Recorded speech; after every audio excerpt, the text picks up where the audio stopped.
हे welcome back guys. आज जो हम मूवी एक्सप्लेन करने जा रहे हैं वो न्यूली कपल की एक बेस्ट रोमांटिक और काफ़ी थ्रिलिंग स्टोरी होने वाली है जिसमें काफ़ी अनएक्सपेक्टेड लोग पाएंगे।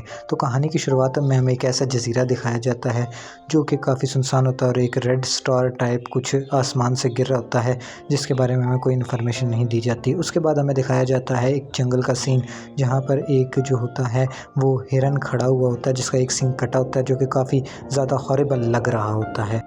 इसका एक सींग कहाँ गया जो कि काफ़ी हॉरिबल सीन था और ये किसने काटा होगा जिसके बारे में हमें कुछ पता नहीं। वो हमें स्टोरी के में आगे जाकर पता चलेगा और एक अचानक चीज़ आती है जो कि इसे लेकर चली जाती है। वो चीज़ क्या है उसके बारे में कुछ पता नहीं। फिर हमें एक सीन दिखाया जाता है जिसमें एक कपल जिसका नाम जॉन और क्ले होता है, दोनों ड्राइव कर कर जा रहे होते हैं। जॉन और क्ले आपस में बातें कर रहे होते हैं जिससे हमें पता चलता है कि इनके दरमियान अच्छी बॉन्डिंग है और ये जो क्ले होती है वो उससे शादी करना चाहता है जॉन, लेकिन क्ले उससे शादी नहीं कर सकती क्योंकि उसके कुछ एंग्जाइटी अटैक्स का इशू होता है। जॉन उसे बताता है कि हम कैंपिंग पे जा रहे हैं। वो सिर्फ क्ले उसके साथ सिर्फ जॉन की खुशी के लिए एक जंगल में कैंपिंग के लिए जा रही होती है और वहाँ पर वो जो है एक होटल में स्टे करते हैं जहाँ पर वो खाना खाते हैं और खाना खाने के दौरान में ही हमें जंगल का सीन दिखाया जाता है और साथ ही इस होटल को दिखाया जाता है जहाँ पर एक अजीब सा बच्चा आता है और कहता है क्या तुमने किसी लाल से स्टार को गिरते हुए देखा।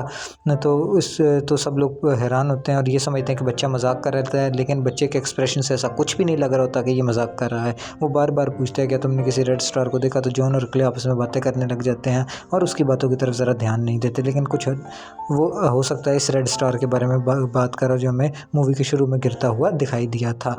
तो इसके बाद मज़े की बात इत्तफाक़ ये है कि इस होटल का नाम भी रेड होता है, कार भी रेड होती है और वो स्टार जो गिरा होता है वो भी रेड होता है। अब जॉन और क्ले जो होते हैं वो गाड़ी में बैठने के लिए चले जाते हैं और दोबारा कैंपिंग पर निकल जाते हैं। ये जंगल में एक मकाम पर पहुंचते हैं। इन्हें साथ साथ महसूस हो रहा है इनके साथ कोई और चीज़ भी चल रही होती है जिसका इन्हें शुरू में तो महसूस नहीं होता कि कोई इनके साथ चल रहा है, लेकिन आहिस्ता आहिस्ता क्ले को थोड़ा थोड़ा महसूस होने लग जाता है कि कोई इन छुपके से देख रहा है, कोई इनके साथ साथ चल रहा है। लेकिन जॉन को ऐसा बिल्कुल भी एहसास नहीं होता, क्ले को थोड़ा थोड़ा एहसास होने लगता है। उसके बाद हम देखते हैं कि ये लोग जंगल में चल रहे होते हैं। चलते चलते ये एक मकाम पर पहुंच जाते हैं जहाँ पर ये स्टे करने का सोचते हैं। वहीं क्ले इस बारे में सोच रही होती है कि हमें कौन देख रहा था। क्ले कैंप सेट कर रही होती है और जॉन खाने की तैयारी करता है। जॉन क्ले को बताता है कि मैं तुम्हें कल एक सरप्राइज़ दूंगा जो कि तुम्हें बहुत ही अच्छा लगेगा। हाउएवर वो उसे सरप्राइज़ के बारे में नहीं कुछ बताता। अब मैं ये बात आगे जाकर ही पता चलेगी कि आखिर क्ले को वो क्या सरप्राइज़ देने वाला है। इसके बाद हम देखते हैं कि रात हो गई है। क्ले को ऐसा महसूस होता है कि जैसे बाहर कोई है। क्ले टॉर्च लेकर बाहर निकलने देखती है लेकिन उसे बाहर कुछ नज़र नहीं आता। अचानक वो देखती है पीछे और कोई नहीं जॉन खड़ा होता है जिसे देखकर वो थोड़ा सा परेशान होती है, लेकिन वापस अपने कैंप में चली जाती है और काफ़ी हैरान भी होती है कि आखिर इतनी रात को कौन हो सकता है, किसकी परछाई मुझे नजर आई। अगली सुबह वो एक दरख्त पर निशान देखते हैं जहाँ पर उंगलियों के पंजों के निशान होते हैं जो कि इंसानी उंगली के होते हैं। इसके बाद वो आगे निकल जाते हैं। आखिर उस मुकाम पर वो पहुंच जाते हैं जहाँ पर जॉन क्ले को सरप्राइज़ देने वाला था। ये काफ़ी रोमांटिक सीन था, बहुत ही प्यारा मंजर था समुद्र के किनारे। वहीं पर जो हमारा जॉन है वो क्ले को प्रपोज करता है, लेकिन अचानक क्ले को एंग्जाइटी अटैक आना शुरू होते हैं। असल में क्ले के साथ उसके बचपन में ऐसा कुछ हुआ था जिसकी वजह से उसे एंग्जाइटी अटैक आते हैं। अब हम देखते हैं कि जॉन रिंग को जिम में रख लेता है और क्ले की तरफ देखने लगता है। क्ले फौरी तौर पर अपने टैब्स लेकर अपने एंग्जाइटी अटैक को कंट्रोल करती है और वो कुछ देर में कंट्रोल होना शुरू हो जाते हैं। जॉन इस बात को भूल जाता है, लेकिन अंदर ही अंदर जॉन को बहुत बुरा लग रहा होता है। उसकी टोटली सुलगी हुई होती है, बस चिंगारी लगाने की ज़रूरत है। तो इतने में ये बातें कर रहे होते हैं तो जो हमारी है हीरोइन वो कोई कैरी जो होती है वो कोई रिस्पांस नहीं देती, जिस पर क्ले की और ज़्यादा सुलग जाती है। अब वो फटने लगता है और उसे कहता है कि तुम्हें एटलीस्ट मुझे सॉरी करना चाहिए था, लेकिन क्ले इस पर भी कोई रिस्पांस नहीं देती और उसे झगड़ने लग जाती है कि तुम्हें सरप्राइज़ देने के लिए क्या यही मिला था और तुम्हें कहा किसने था कि मुझे ऐसे सरप्राइज़ दो, मुझे ऐसे सरप्राइज़ बिल्कुल पसंद नहीं। ये सुनकर जॉन की बहुत ही ज़्यादा सुलग जाती है और वो उससे लड़ना शुरू हो जाता है और उनकी लड़ाई हद से बढ़ जाती है और हम देखते हैं कि ये लड़ाई ख़त्म होने का नाम नहीं ले रही। लेकिन अचानक जॉन जो होता है वो वहाँ से उठकर चला जाता है कैंप के अंदर और इस तरह से इस बहस का थोड़ा बहुत जो होता है वो ख़ात्मा होने की तरफ जाता है। लेकिन हम देखते हैं कि वो अपने कैंप में चला गया और सूरज जो है उसकी फुल तपश आ रही होती है। उसके बाद हम देखते हैं कैरी जो होती है वो काफ़ी ज़्यादा सोच में होती है और दूसरी तरफ हमें सीन दिखाया जाता है कि कैरी अपने कैंप में बैठी हुई है और वो एक नोट को पढ़ रही होती है और काफ़ी परेशान होती है। लेकिन वहाँ पर हमें कोई नेटवर्क नहीं आ रहा होता, ये कॉल करने की कोशिश करती है, लेकिन वहाँ पर कोई तीसरा शख्स भी था जिसकी मौजूदगी का एहसास हो रहा था और कैरी भी उसको एहसास कर रही थी कि कोई ना कोई है। लेकिन अचानक उसे वो सींग मिलते हैं हिरन के कटे हुए, जिसे देख के वो बहुत ज़्यादा डर जाती है और वो डर के पीछे घबरा कर हटती है और वहाँ पर जॉन मिलता है जो कि उसे गले लगा लेता है। वो इस सीन को देखकर बहुत ज़्यादा खौफनाक हो जाती है क्योंकि वो बहुत ही बुरी तरह से कटे हुए थे। जॉन उसे दिलासा देता है और उससे कहता है कि ऐसा होना एक नॉर्मल सी बात है। वो उसे ले जाता है और जंगल के एक कवानीन की किताब दिखाने की कोशिश करता है जिसमें वो सारी की सारी बातें हैं, यानी सब के सब जानवरों के ज़िक्र हैं और उनके कटे हुए सींगों के बारे में लिखा होता है। अब हम देखते हैं कि कैरी जो होती है वो बार बार उसको देख रही होती है। उसके बाद हमें किताब दिखाई जाती है जिसमें वो हिरन दिखाया जाता है और वो तमाम के तमाम जानवर जिनके कटने का और ज़िक्र होता है, जिसे देखकर कैरी को कुछ ना कुछ हौसला आ जाता है। और फिर हम देखते हैं अगले दिन जॉन जो होता है वो कैरी के लिए खाना बना रहा होता है और कैरी जो होती है निकल जाती है। अब कैरी को नहीं पता उसकी ज़िंदगी में एक बहुत बड़ा यहाँ पर ट्विस्ट आने वाला है, लेकिन वो क्या ट्विस्ट आएगा वो देखने के लिए हमें पूरी कहानी देखनी पड़ेगी। कैरी जाती है और उसे एक वादी के अंदर नीला नीला मादा मिलता है जिसे देखकर वो हैरान रह जाती है और थोड़ी देर बाद हम देखते हैं कि कैरी उस मादे को टच कर रही होती है, उस नीले मवाद को देख रही होती है। लेकिन यहाँ पर कैरी के साथ कुछ बहुत ही बुरा होता है। कैरी पीछे मुड़ती है और चीख लगा देती है और उसके बाद हम देखते हैं कि कैरी काफ़ी देर तक नहीं आती। जॉन खाना जो तैयार कर रहा था उसे चखता है और उसके लिए परेशान होता है, लेकिन थोड़ी देर बाद हम देखते हैं कि जॉन की परेशानी बढ़ जाती है और वो उसे देखने के लिए निकल जाता है। हम देखते हैं कि कैरी एक जगह खड़ी हुई होती है और जॉन उसे वहाँ जाकर कहता है कि आ जाओ चलते हैं, मैं तुम्हारा इंतज़ार कर रहा था। जिस पर कैरी कोई एक्सप्रेशन नहीं देती है, उसके एक्सप्रेशन बिल्कुल रोबोटिक होते हैं। ऐसा लगता है कि ये वो कैरी है ही नहीं जो कि हमें पहले दिखाई गई थी, ये कोई और ही कैरी है। ऐसा लग रहा था जैसे इस कैरी को किसी ने बदल दिया हो, क्योंकि उसके चेहरे पर कोई तासुरात व जज्बात नहीं थे। वो जॉन की बातों को सुनती है और हाँ में जवाब देकर उसके पीछे चल पड़ती है और वहाँ से निकल जाते हैं ये लोग। और इसके साथ ही हमें दिखाया जाता है कि जॉन को भी अंदर ही अंदर थोड़ा सा बुरा फील हो रहा था, लेकिन वो समझ रहा है कि शायद इसका एंग्जाइटी अटैक हो। रात का सीन दिखाया जाता है जिसमें जॉन लाइट लेकर बाहर ढूंढने के लिए कुछ निकलता है, लेकिन उसे कुछ नज़र नहीं आता। तो हम उसके बाद देखते हैं कि कैरी वहाँ पर खड़ी हुई होती है जो कि रात के वक्त बाहर निकली थी। तो वो बताती है कि रात को कोई चीज़ आई थी जिसको मैं देखने के लिए बाहर निकली, तो उसके हाथ में चाकू भी होता है जिसको देखकर जॉन थोड़ा सा परेशान हो जाता है। लेकिन कैरी जो होती है वो कोई जज्बात शो नहीं कर रही थी। 3 दिन से वो मुसलसल आँख भी नहीं पलटती बल्कि बेसुध लेटी होती है। ऐसा लग रहा होता है जैसे वो कैरी है ही नहीं, ये कोई और रोबोट या कोई और मखलूक है जिसने कैरी की प्लेस ले ली। अब कैरी एक जगह सुनसान बैठी हुई पत्थर पर होती है जिसे जॉन देख रहा होता है, जिसके बारे में वो रात का सीन सोच रहा होता है कि आखिर इसको क्या हुआ है। वो कैरी को देख रहा होता है। हमें अचानक दिखाया जाता है कि जॉन जो होता है वो कैरी की तरफ देखता है और मुड़ता है और उससे बातें करने लगता है, लेकिन कैरी का कोई तासुरात कोई जज्बात नहीं होते। लेकिन अचानक वो जॉन को सॉरी कहती है और कहती है कि तुम मुझे फिर से प्रपोज़ करो, हम वहीं पर दोबारा जाएंगे और वहीं पर दोबारा से तुम्हारा मैंने जो पूरा सीन रुइन किया था, तुम्हारा जो मोए मोए सीन किया था, मैं उसको ठीक कर दूंगी। जिस पर जॉन उसे दोबारा वहाँ पर ले जाता है। अब की बार जॉन जो होता है वो उसे प्रपोज़ करने के लिए रिंग निकालता है और यहाँ पर जो हमारी कैरी है वो रिंग पहनते ही जॉन साहब को धक्का दे देती है।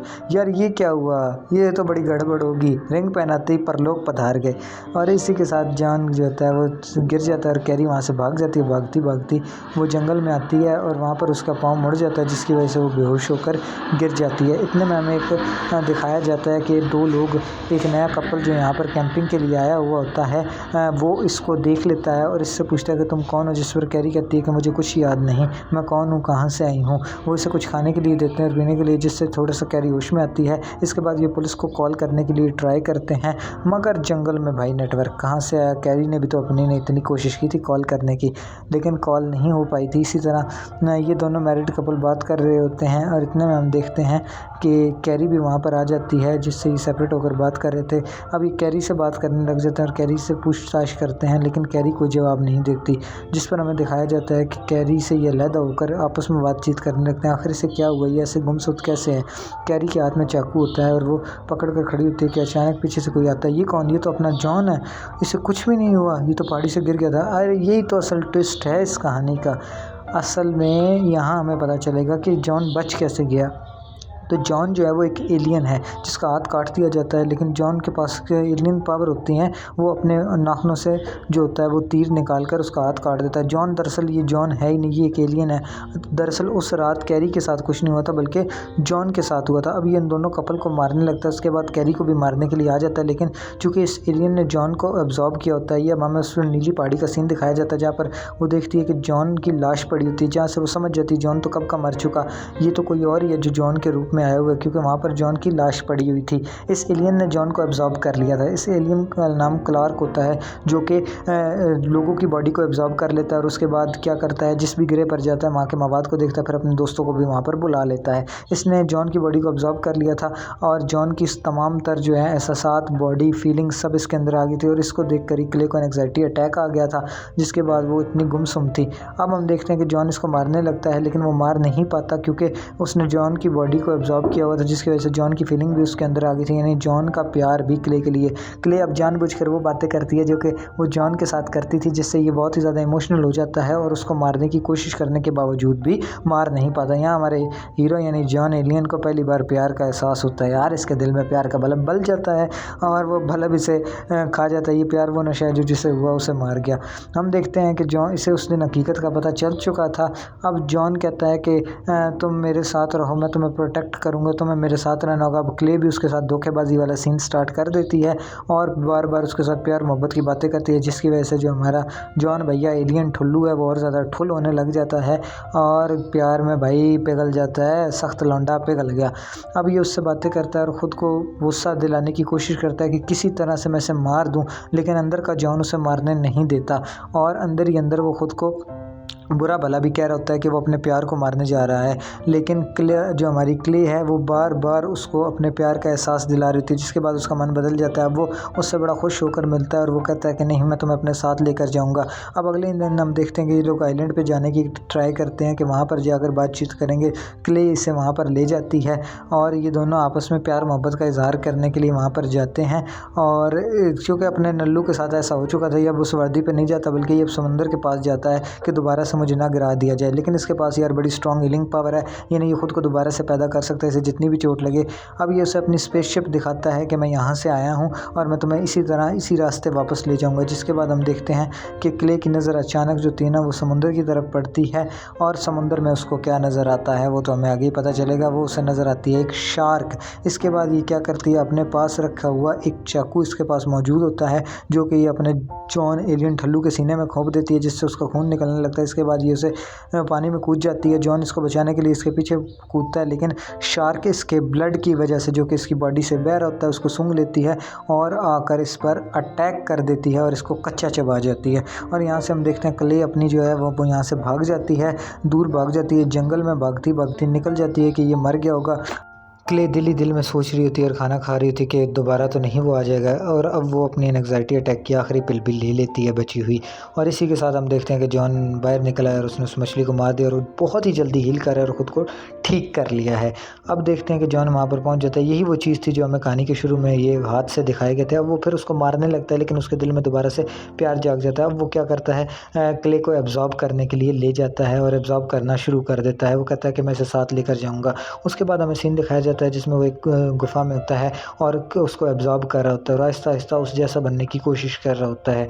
वो उसको सर तक एब्जॉर्ब कर लेता है और उस जैसा हो जाता है, लेकिन साथ ही साथ उसमें अब क्या होता है कि वो एंग्जाइटी वाली पावर भी आ जाती है, वो इमोशन भी आ जाते हैं। तो हमारी जो क्ले होती है उसे तो पता होता है कि इससे किस चीज़ से एंग्जाइटी अटैक आते हैं। वो उसे वही बातें याद करवाती है बचपन की, कैसे उसका बाप उसकी माँ को मारता है, जिससे उसे एंग्जाइटी अटैक आने लगते हैं। अब वो क्ले उससे मदद मांगता है तो क्ले उसकी मदद करती भी है। क्ले उस उधर से निकल कर उसको मदद के लिए जाती है और उसको खंजर खोप देती है और ख़ुद वहाँ से भाग जाती है। हम देखते हैं कि क्ले जो है वो अपने गाड़ी के अंदर आ जाती है और गाड़ी के रेडियो से वो अटैच हो चुका होता है एलियन, और वो क्ले से बात कर रहा था और क्ले को कहता है मैं तुम्हें लेकर ही जाऊँगा। इतने में हम देखते हैं कि क्ले बहुत ही ज़्यादा परेशान हो रही होती है और वहाँ से भाग जाती है कि मैं भाग जाऊँ किसी तरीके से और इससे बच जाऊँ, लेकिन उससे बचना मुमकिन नहीं। और इतने में हमें सीन दिखाया जाता है जहाँ पर बहुत ही ज़्यादा रेड स्टार गिर रहे थे। हो ना हो ये उसके दोस्त ही होंगे एलियन के। और इसी के साथ हमें दिखाया जाता है कि ये मूवी यहाँ पर ख़त्म नहीं हुई, बल्कि इस मूवी का पार्ट 2 ज़रूर आएगा, जिसमें जो है वो एलियंस दोबारा आएंगे और होप सो वो जो हमारा जॉन एलियन है वो इसको यहाँ से क्ले को अपने साथ अपने ग्रह पर लेकर जाएगा, अपनी दुनिया में लेकर जाएगा। और यहाँ इसी के साथ मूवी एंड हो जाती है और उसके पार्ट 2 की हमें झलकियाँ कुछ दिखाई जाती हैं कि पार्ट 2 जल्द आएगा। अगर मूवी अच्छी लगी हो तो वीडियो को लाइक कर दें, चैनल को सब्सक्राइब कर दें, बेल आइकन को दबा दें ताकि मज़ीद आने वाली वीडियोस की इन्फॉर्मेशन आपको मिलती रहे। और इसी के साथ आपको नेक्स्ट वीडियोस भी एक्सप्लेन करके देंगे। हमारे चैनल को लाजमी सब्सक्राइब कर लीजिएगा और दोस्तों के साथ वीडियोस को शेयर कीजिएगा। नेक्स्ट वीडियो के लिए अपना ख्याल रखिएगा।